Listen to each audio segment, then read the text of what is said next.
நான் என் படம் வந்து என்னுடைய ஃபோட்டோ வந்து பத்திரிக்கையில் வரல, லிஸ்ட்லேயே நான் பேர்லேயே இல்லை. ஒரு 2014லன்னு வருத்தப்பட்டது உங்கள் மேலே இருக்கிற வருத்தம் இல்லை. நானே அதை தேடிக்கிட்டேன். ஏன்னா நான் வந்து ஒரு கெட்டப் போட்டு அது ஃபோட்டோவில் வர வேண்டாம், படத்துக்கு முன்னாடி வர வேண்டாம்னு சொல்லி அதுக்கு நான் தான் காரணம், நீங்கள் காரணமே கிடையாது. அந்த வருத்தம் என்னுடைய வருத்தம், நான் என் ஃபேமிலிக்கிட்ட ஷேர் பண்ணிக்கிட்டேன். அது உண்மையான வருத்தம் தான். அந்த வருத்தத்தை கூட நான் பாசிட்டிவாக தான் எடுத்துக்கிட்டேன். ஏன்னா என்னுடைய வளர்ப்பு அப்படி, எதையுமே பாசிட்டிவாக எடுத்துக்கோ, நின்ன இடத்துல இருந்து ஜம்ப் பண்ணால் இவ்வளோ தான் பண்ண முடியும், பின்னாடி போய் ஓடி வந்து ஜம்ப் பண்ணால் எவ்வளோ வேணால் பண்ணலாம், அந்த பின்னாடி போகிறத அந்த தோல்வியாக எடுத்துக்காத, முன்னாடி போகிறதுக்கான மோட்டிவாக எடுத்துக்கோன்னு சொல்லி கொடுத்த எங்கள் அப்பாவுக்கு, எங்கள் அப்பா சொல்லி கொடுத்ததா ஜெயிக்கணும் ஜெயிக்கணும் ஜெயிக்கணும் அப்படி சொல்லி கொடுத்த எங்கள் அப்பாவுடைய பேரை மோகன் ராஜான்னு நினச்சி எங்கள் அண்ணன் வச்சுருக்காரு. எங்கள் அப்பா சொல்லி கொடுத்த ஜெயம்ன்ற விஷயத்தை நான் என் பேரை வச்சுருக்கேன். 2 பேரும் ஒன்றா தான் வச்சுருக்கோம். என் லைஃப்பில் இவ்வளோ தான், எனக்கு இவ்வளோ தான் வேணும், எனக்கு இதுக்கு மேலே எதுவும் வேணாம். வெற்றியை பற்றி நான் பேசலை, எனக்கு வேண்டியவர்களை பற்றி தான் நான் பேசுகிறேன். இதுக்கு மேலே எனக்கு எதுவுமே இல்லை. அண்டு எல்லாரும் பேசினது வந்து உண்மைன்றது எனக்கு தெரியும். ஆனால் அவங்க அப்படி பேசணுன்ற அவசியமே இல்லை. அவங்கள வந்து அவங்களையும் தாழ்த்திக்கிட்டு என்னை உயர்த்துறாங்கன்னு நினைக்கும் போது மிகப்பெரிய ஒரு சந்தோஷமாக இருக்குது. அண்டு அவங்க வந்து மதித்த எந்த ஈகோவும் இல்லாமல் 3 டைரக்டர்ஸும் ஒரே மேடையில் ரவிக்காக வந்திருக்காங்க. அதுக்கு hats off to you all. ரொம்ப தேங்க்ஸ். எல்லாரை பற்றியும் தேங்க் பண்ணி ஆகணும். முதல்ல இந்த வருஷம் நான் வெளியே தெரிகிறேன்றது வெற்றி எப்படி ஒரு காரணமோ அதே அளவுக்கு காரணம் மீடியாவோட சப்போர்ட் எனக்கு இருக்குன்ற பெரிய காரணம். ரொம்ப ரொம்ப தேங்க்ஸ். அதுக்காக தான் உங்கள் எல்லாரையும் பார்த்து சந்தோஷமாக பேசணும்னு தான் அழைச்சிருந்தேன். ஸோ அந்த அழைப்புக்கு மதிப்பு கொடுத்து வந்தவங்க எல்லாருக்குமே ரொம்ப ரொம்ப தேங்க்ஸ். அதை ஏற்படுத்தி கொடுத்த என்னுடைய பிஆர்ஓ சுரேஷ் சந்திரா சாருக்கும், ரேகாவுக்கும், அந்த டீமுக்கும், D1 டீமுக்கும் என்னுடைய தேங்க்ஸ். அண்டு 2015 உண்மையாகவே சொல்லணுன்னா நிறைய பேர் சொல்லும் போது எனக்கு ஏறலை. எப்படி வந்து மழையில் வெள்ளத்தில் பாதிக்கப்பட்டவங்க ஒரு 2-3 நாளைக்கு எப்படி என் மண்டையில் ஏறலையோ, அதுக்கப்புறம் டிவி ஒர்க் பண்ணல, எதுவும் ஒர்க் பண்ணல, வெளியே எனக்கு ஓகேயாக இருந்துச்சு. ஒவ்வொருத்தராக சொல்கிறது கேட்கும் போது தான் அது வந்து எனக்கு உரைச்சிதே. என்னடா இப்படி நம்ம ஊர், நம்ம மக்கள், நமக்கு ஏற்பட்டுக்கிற ஒரு விஷயம்னு நினச்சி தான் நான் வெளியில் போய் என்னால் முடிஞ்சதை செஞ்சேன். என்ன செஞ்சேன்றது சொல்லி கொடுத்த மாதிரி, இந்த கைக்கு செஞ்சது உதவி இந்த கைக்கு தெரியக்கூடாதுன்னு சொல்லுவாங்க. பட் செஞ்சுருக்கோம், எல்லாரும் செஞ்சுருக்கோம், அதில் நானும் ஒருத்தன், அவ்வளோதான். ஸோ அந்த மாதிரி 2015 ஆரம்பித்த வெற்றி, ரோமியோ ஜூலியட் ஆரம்பித்த வெற்றி அப்படியே தொடர்ந்து வந்துக்கிட்டே இருந்தது. அப்போ எனக்கு புரியல, சார் இது உங்கள் வருஷம் சார், இது அப்படி சார், யாருக்கு சார் கிடச்சிருக்கு அப்படி இப்படின்னு சொல்லும் போது புரியல. டுவர்ட்ஸ் எண்டு தான் புரிய ஆரம்பிச்சிருக்கு எனக்கு. உண்மையாகவே அது யாருக்கும் கிடைக்காத ஒரு விஷயம். ஒரு படத்தில் 4 படங்கள் ரிலீஸ் ஆகி 3 சூப்பர் ஹிட். அப்பாட்டக்கரும் எனக்கு முக்கியமான படம் தான், அதை நான் இதில் ஒன்றுமே சொல்லவே இல்லை. எனக்கு வந்து அந்த ப்ரொடியூசர்ஸ் அவ்வளோ ஹெல்ப் பண்ணியிருக்காங்க. அண்டு அந்த படமும் எனக்கு முக்கியமான படம் தான். அண்டு அது வந்து ஹிட் லிஸ்ட்டில் இல்லாதது எனக்கு பெரிய வருத்தம் தான் எனக்கு கண்டிப்பாக. அதுவும் வந்து நான் என்னுடைய முழு உழைப்பையும் போட்டு பண்ண படம் தான். ஸோ அதுவும் எனக்கு வேற கிடையாது. இந்த அண்ணா வந்து எப்படி வந்து அவர் என்ன அண்ணான்னு சொல்கிறாரோ, ரவி எனக்கு அண்ணன்னு சொல்கிறாரு, அப்போ நான் அவரை தம்பியாக ஏற்றுக்கிறேன் கண்டிப்பாக. ஏன்னா ஒரு அண்ணன் தான் தம்பி நல்லா இருக்கணும்னு நினைப்பான். ஒரு தம்பி நினைப்பானான்றது ஒரு வயசுக்கு மேலே தான் நினைப்பான். ஆனால் ஒரு தம்பி பிறந்ததுலேருந்து நல்லா இருக்கணும்னு நினைக்கிறது ஒரு அண்ணன் மட்டும்தான். ஸோ நான் அவருக்கு அண்ணனாக இருக்கிறதுல எனக்கு உண்மையாகவே பெருமை தான் எனக்கு. ஸோ இது நிறைய பேசுவார் அண்ணன், வந்து ரொம்ப அநியாயமாக பேசுவார். அவர் வந்து அவர் பேசுகிறதுலாம் புரிஞ்சிக்கிறதுக்கே ஒரு 10 நாள் ஆகும். அதுக்கப்புறம் ஏன் இப்படி பேசினேன் அப்படின்னு கேட்க தோணும். அதனால காம்ப்ளெக்ஸ் மைண்ட் அவருக்கு, ஒரு காம்ப்ளெக்ஸ் பியூட்டிஃபுல் மைண்ட் எங்கள் அண்ணனுக்கு. அது எனக்கு பிறந்ததுலேருந்தே தெரியும். தனி ஒருவன் ரிலீஸ் ஆனதுக்கப்புறம் உலகத்துக்கே தெரிஞ்சதுன்ற பெருமை தான் எனக்கு. முதல்ல சத்தியமாக சொல்கிறேன், 2 புது டைரக்டரை சூப்பர் ஹிட்ஸ் கொடுத்து இன்ட்ரடியூஸ் பண்ணதில் எனக்கு ரொம்ப ரொம்ப ரொம்ப ரொம்ப பெருமை.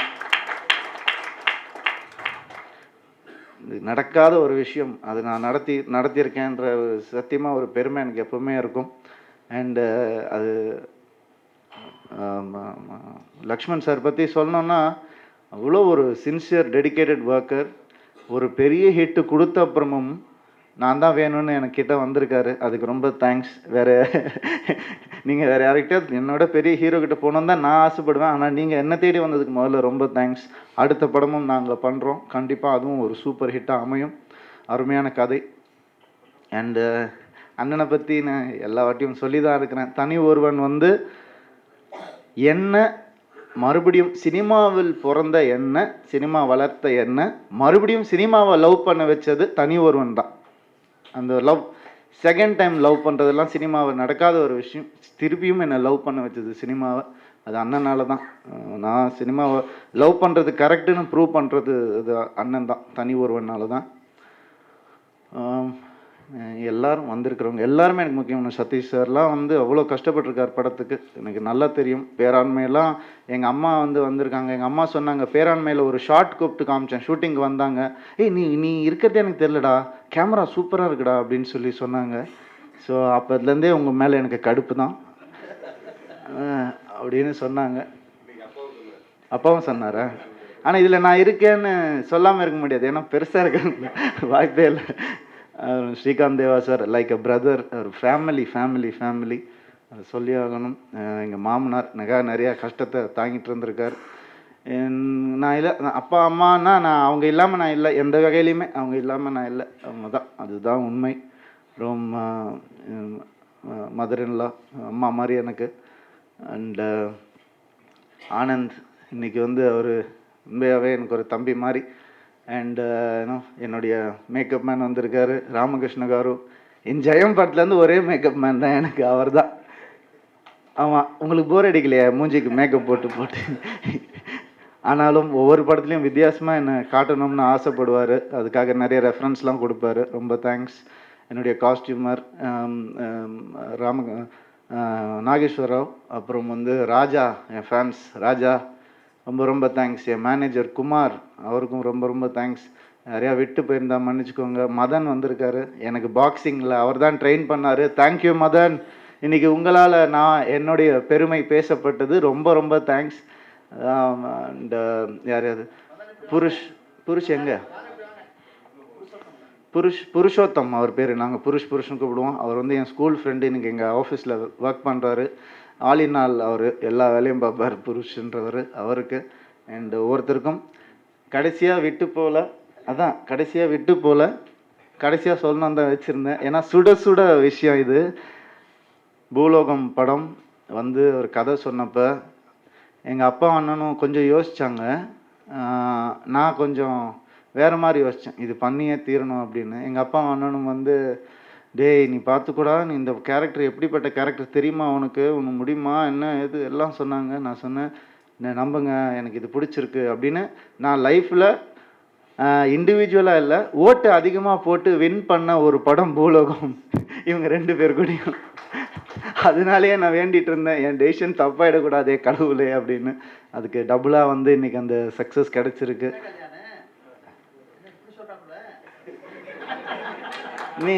நீங்கள் தனியாக போய் சண்டை போட்டுக்கோங்க. இல்லை யோசிச்சது உண்மைதான், நீங்கள் சும்மா இருங்க.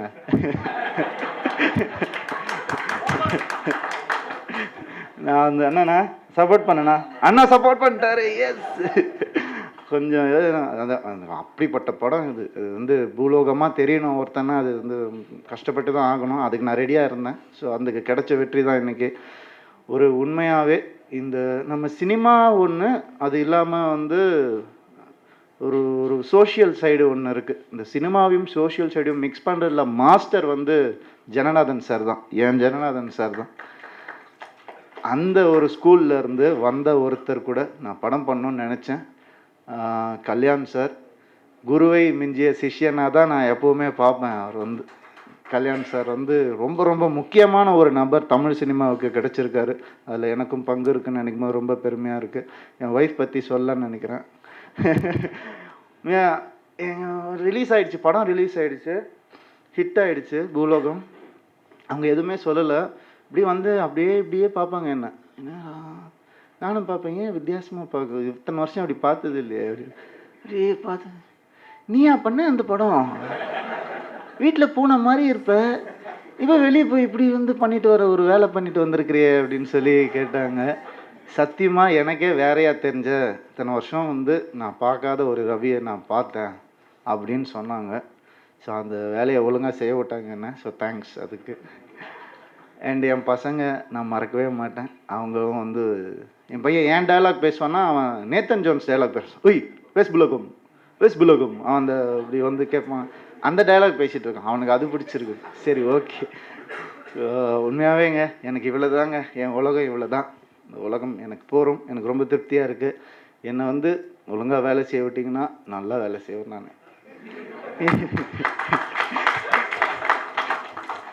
எனக்கு ரொம்ப சந்தோஷமாக இருக்குது. அண்ட் இந்த வருஷம் மாதிரியே அடுத்த வருஷமும் அமையணும்னு பெரிய ஆசை. யாரையாவது விட்டு போயிருந்தீங்கன்னா தயவு செஞ்சு மன்னிச்சுக்கோங்க. எல்லோரையும் கிட்டத்தட்ட சொல்லியிருக்கேன்னு நினைக்கிறேன் நான்.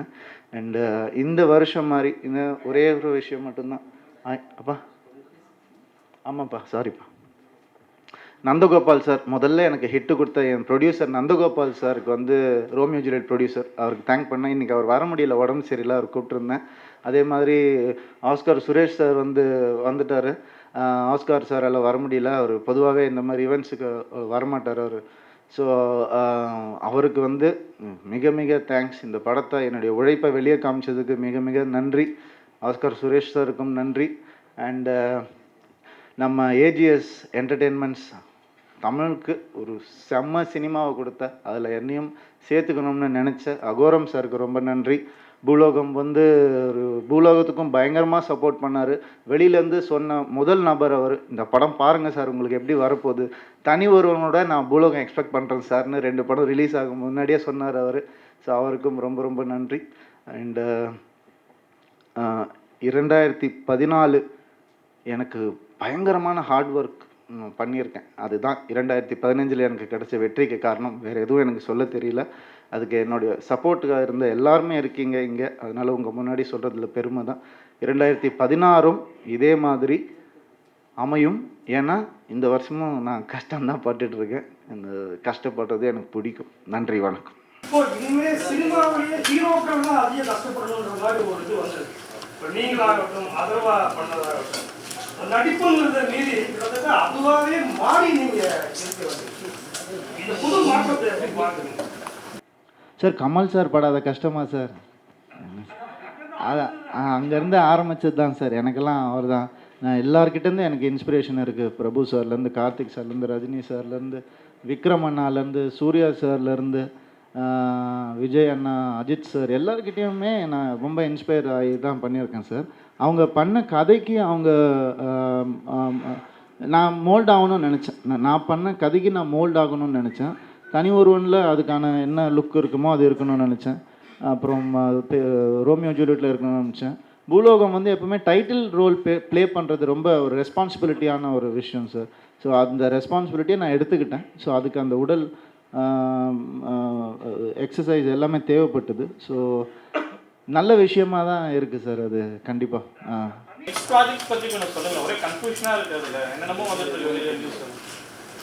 Correct sir. அது நான் என்ன சார் பண்ணுறது எனக்கே புரியல. இப்போ கௌதம் மேனன் சார் வீட்டுக்கு வந்து போன உடனே கௌதம் மேனன் சாரோட படம் பண்ணுறேன்னு வந்திருக்குது. அது எப்படின்னு எனக்கு தெரியல. அந்த மாதிரி கௌதம் மேனன் சார் வந்து போனது உண்மை தான், பேசிகிட்டு இருக்கோன்றது உண்மை தான். அடுத்தது ஏஎல் விஜய் சாரோட பேசிகிட்டு இருக்கோன்றது உண்மை தான். சுசீந்திரன் சாரோட பேசிகிட்டு இருக்கோன்றது உண்மை தான். இது 3 தான் இப்போதைக்கு எனக்கு. அடுத்த ப்ராஜெக்ட்ஸ் மிருதன் முடிஞ்சிடுச்சு. அது வந்து கூடிய சீக்கிரம் அனௌன்ஸ் ஆகும் ரிலீஸ் டேட். அண்டு அடுத்தது நான் ஷூட்டிங் போகிற படம் வந்து லக்ஷ்மண் டைரக்ஷனில், இன்னும் டைட்டில் வைக்கலை. Prabhudeva studios, Prabhudeva sir produce பண்ணுற படம். ஸோ அதுக்கு இமான் சார் மியூசிக். இதுதான் கன்ஃபார்மான நியூஸ். இதுதான். மற்றபடி இன்னும் வர வர சுட சுட கொடுத்துட்டே இன்ஃபர்மேஷன். 12 வருஷம் ஆச்சு ஜெயம் பண்ணி. 12 வருஷமும் 12 விதமான வாழ்க்கைகளை நாங்கள் பார்த்துட்டோம். நானும் ரவியும் 12 விதமான மரியாதைகள், 12 விதமான கௌரவங்கள், வெற்றிகள், தோல்விகள் எல்லாத்தையுமே. அது எல்லாத்துக்கும் சேர்த்து கிடச்ச வருஷம் தான் 2015. முதல்ல ஒரு நல்ல கலைஞனுக்கு வந்து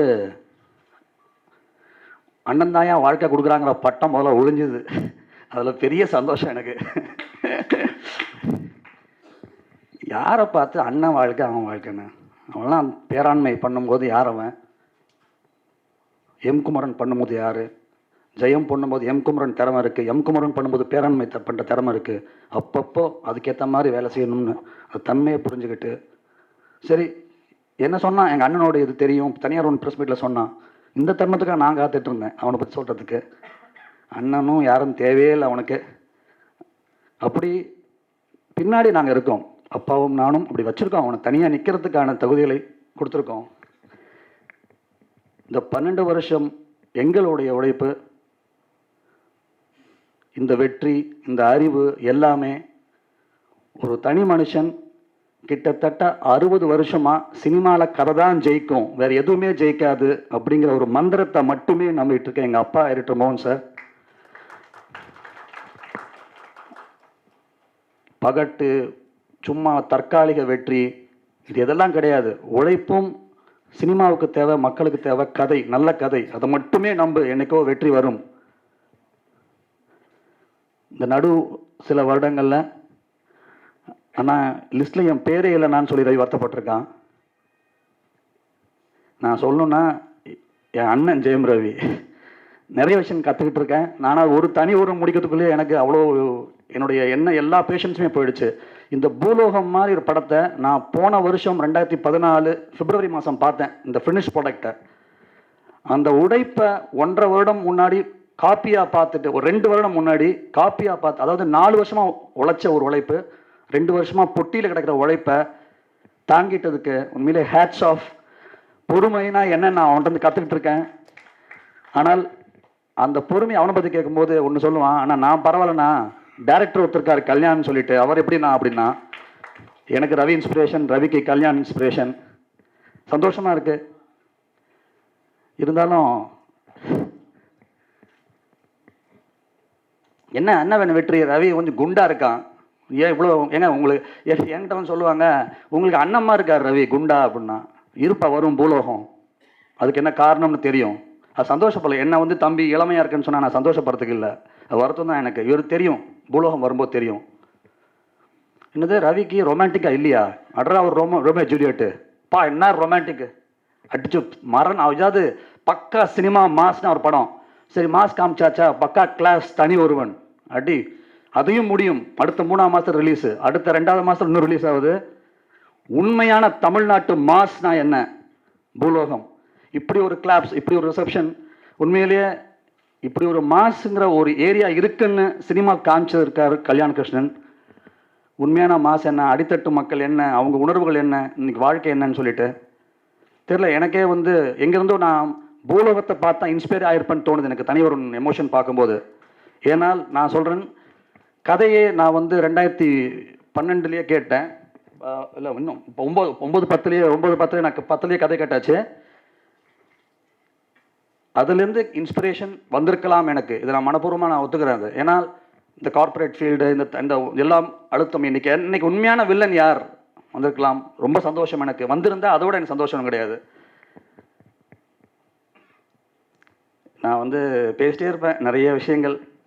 ரவி ரவி ரவி, இது ரவிக்கான விழா. எவ்வளோ ஒரு மனப்பூர்வமான சந்தோஷம். ரவி எண்ணில் ஆரம்பித்து நிறைய பேருக்கு உதாரணமாக வந்துட்டுருக்க, பொறுப்பாயிரு. நிறைய பேர் டே பாடுறா கரெக்டாக வந்தான், எத்தனை ஹீரோஸுக்கு இந்த வருஷம் அவர் ஹீரோ தான்டா, இந்த ரவி காண்டா, இந்த வருஷம் வந்தாண்டா. இல்லை பொறுமையாக, நமக்குன்னு டைம் வரும்னு அந்த பொறுமை. அதாவது அட்டைப்படத்தில் மீடியாவில் போடுறதுக்கு ஃபஸ்ட் டே ஓப்பனிங் கலெக்ஷன் வேணும், ஆனால் உள்ளே போடுற விமர்சனத்துக்கு கதை தான் வேணும். விமர்சனம் நல்லா வருது, அட்டைப்படத்தில் ஃபோட்டோ வர மாட்டேங்குது. சரி வரும், அட்டைப்படமும் வரணும், ஓப்பனிங் கலெக்ஷனும் வரணும், உள்ளே போய் எழுதுனா விமர்சனமும் நல்லா இருக்கணும். அது சாதிச்சிருக்கான் ரவி இன்னைக்கு. ரொம்ப சந்தோஷமாக இருக்குது. வெறும் குத்துப்பாட்டும் கிசுகிசால மட்டுமே வந்து ஜெயிக்கிறது கிடையாது. கதை கதை கதை அப்படிங்கிறத மறுபடியும் ப்ரூவ் பண்ணியிருக்காங்க. எனக்கு சந்தோஷமாக இருக்குது உண்மையிலேயே. ஏன்னா அவ்வளோ உணர்வாக இருக்குது எனக்கு நிறைய விஷயங்கள் சொல்லணும்னு சொல்லிட்டு. ஏன்னா அவன் பொறுமையை நான் பக்கத்துலேருந்து பார்த்துருக்கேன். எனக்கு வரும்ண்ணா. அதனால ரவி மீண்டும் சொல்கிறேன், எல்லாரும் உன் லைஃப் ஜேர்னியை பார்த்துட்ருக்காங்க. எல்லாருக்கும் நிறைய பேர் உதாரணமாக இருக்க நீ. கண்டிப்பாக இன்னும் நல்ல உதாரணமாக 2016, 17 உங்கள் வாழ்க்கை ஃபுல்லாக இருக்கணும். நான் அப்பாவும் கூட இருக்கோம், இன்னும் பல அண்ணன்கள் கூட இருக்காங்க, லக்ஷ்மண், கல்யாணம் எல்லாம் நாங்களாம் இருக்கோம். ரவி சார் வந்து ஃபர்ஸ்ட் நான் பார்க்கும்போது ஆக்சுவலாக பார்த்தீங்கன்னா அவ்வளோ பெரிய ஹிட்டில் இல்லை. ஆனால் அப்போ கூட அவர் என்ன சொல்லுவாருன்னா, அந்த மனசு வருத்தப்படக்கூடாது, இல்லை லக்ஷ்மண் இதெல்லாம் வந்துடும். ஏன்னா அந்த ஸ்கூலிங் ஒருத்தருக்கும் வந்து பார்த்தீங்கன்னா காட் கிஃப்ட் வந்து என்னென்னா அவங்க பேரண்ட்ஸ் தான் உண்மையிலே சொல்லணும். அந்த ஸ்கூல் கரெக்டாக இருந்துச்சுன்னா கஷ்டம் வரும் போகும், அது வேற விஷயம் சார், எல்லாருக்கும் வரும் போகும். அந்த பெயினான பீரியட்லேயே தாங்கிட்டு அந்த டிசிப்ளின் என்னென்ன இருக்கணுமோ கரெக்டாக இருக்கணும். ஏன்னா ஒரு சீனில் கூட எனக்கு இது புரியல லக்ஷ்மண் இந்த சீனு, ஆனால் எனக்கு தூக்கம் வராது, இது வந்து நான் நடிச்சு கொடுத்துட்டு போயிடணும் சொல்லிட்டு சொன்னவர் ரவி சார். இல்லைன்னா எனக்கு வந்து டிஸ்டர்ப் ஆகிடுவேன், எனக்கு வந்து சீன் புரியலனா கூட உங்களுக்கு நீங்கள் சொல்லுங்கள், எனக்கு நான் என்ன பண்ண சொல்லுங்கள் அப்படின்னு சொல்லிட்டு கேட்டு நடித்தவர். அது வந்து அந்த ஸ்கூலிங் இருந்தால் தான் வரும். அந்த அந்த அவங்களுடைய ஃபாதருடைய அந்த ஸ்கூலிங் தான் எனக்கு தெரிஞ்சது. அதே மாதிரி எனக்கும் இப்போ வரைக்கும் என்ன சொல்லியிருக்காருன்னா, லக்ஷ்மண் படம் முடிஞ்சு போச்சுல, அடுத்த படம் ஸ்டார்ட் பண்ணிச்சுல, அது போன வருஷம் முடிஞ்சு போச்சு, இது நெக்ஸ்ட்டு அதையும் அதே மாதிரி ஒரு அழகான ஒரு குழந்தைய பெற்று எடுத்துரு, சூப்பராக பண்ணும். இது வரைக்கும் உள்ள அவங்க அப்பா. ஸோ இந்த மாதிரி ஒரு அழகான ஒரு ஃபேமிலி. அண்ணன் வந்து எனக்கு ரொம்ப பிடிக்கும், I love him so much. ஆனால் இப்போ வந்து என்னென்னா கொஞ்சம் என்ன சொல்றது, இன்னும் கொஞ்சம் பேர்டன் ஏற்றி விட்டுருக்காரு. ஏன்னா அந்த லெவலில் டச் பண்ணும்போது ஆட்டோமேட்டிக்காக ஒரு எக்ஸ்பெக்டேஷன் இன்னும் கொஞ்சம் ஜாஸ்தியாகும் இல்லையா. இப்போ அடுத்த லெவல் வந்து நம்ம தலைவர் திருப்பியும் ஒரு ஹிட்னும் போது எக்ஸ்பெக்டேஷன் ஜாஸ்தியாகும், டேரக்டர் மேலே தான் அந்த பேர்டன் ஜாஸ்தி வரும். ஸோ ஐ ஹோப் தட் அந்த ஃபுல்ஃபில் பண்ணுறதுக்கு. And one more special thanks to the director Kalyanan sir. வந்து எதுக்கு தேங்க்ஸ்னா, ஏன்னா ஆக்சுவலாக வந்து இன்னைக்கு புது டேலண்ட் வந்து டிஸ்கவர் பண்ணுறது சில ஹீரோஸ் தான் டிஸ்கவர் பண்ணுறாங்க. பேசிக்காக பார்த்தீங்கன்னா ஒரு புது டேரக்டர் வந்து எத்தனையோ கனவுகளோட எத்தனையோ விஷயங்களோட வருவாங்க. ஆனால் வந்து ஒரு டேரக்டர், இப்போ நான் வந்து சப்போஸிங் ஃப்ளாப் கொடுத்துருந்தேன்னா அடுத்த படம் வந்து என்ன ஆகுனா ஒரு புது டேரக்டர் வந்து ஐயோ வேணாம்ப்பான்னு சொல்லிடுவாங்க. இப்போ ரவி சார் வந்து முழு மூச்சாக நிறைய புது அசிஸ்டன்ட் டேரக்டருக்கு வந்து வாய்ப்பு கொடுப்பாருன்னு நான் நம்புகிறேன். ஏன்னா 2 பேர்கிட்ட கொடுத்துருக்கோம்ல, தைரியமாக கேட்போம், சார் கொடுக்கணும் சார், புது டிஸ்கவரிஸ் கொடுங்க சார்ன்ட்டு. இந்த பூலோகம் படம் ஷூட்டிங் நடக்கும்போது அங்கே நடந்த சில விஷயங்களை உங்களுக்கு சொல்லணும்னு நினைக்கிறேன் நான். என்னென்னா, ரவி வந்து ஸ்டண்டெல்லாம் கற்றுருக்கான், பீட்டர் ஹேயான், கடல் கண்ணன், பாண்டியன் மாஸ்டர் இப்படின்னு எல்லாத்தையும் நான் அனுப்பிச்சிருக்கிறேன், நிறைய அவனுக்கு தெரியும். இருந்தாலும் பாக்ஸிங்கிறது என்டையர்லி டிஃப்ரெண்ட், இதுக்கும் அதுக்கும் சம்மந்தமே இல்லாத ஒரு விஷயம். நான் ஒரு நாள் செட்டுக்கு போயிருந்தேன். செட்டுக்கு போனால் அந்த அமெரிக்கன் ஆர்டிஸ்ட்டுக்காரு, அவர் பேர் என்ன, நேஷன் ஜோன்ஸு, நான் நிற்கிறேன், அவர் உட்காந்துருக்காரு, ஒரே ஹைட்டு 2 பேரும்.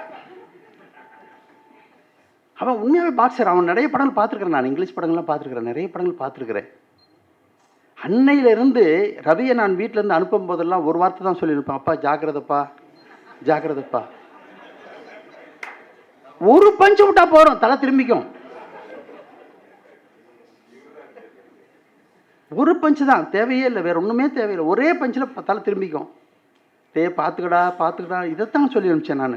படம் நல்லா வரணுங்கலாம் எனக்கு மறந்து போச்சு. நம்ம பிள்ளை நல்ல முறையில் வீட்டுக்கு திரும்பி வச்சா போகிறோன்னு ஆகி போச்சு.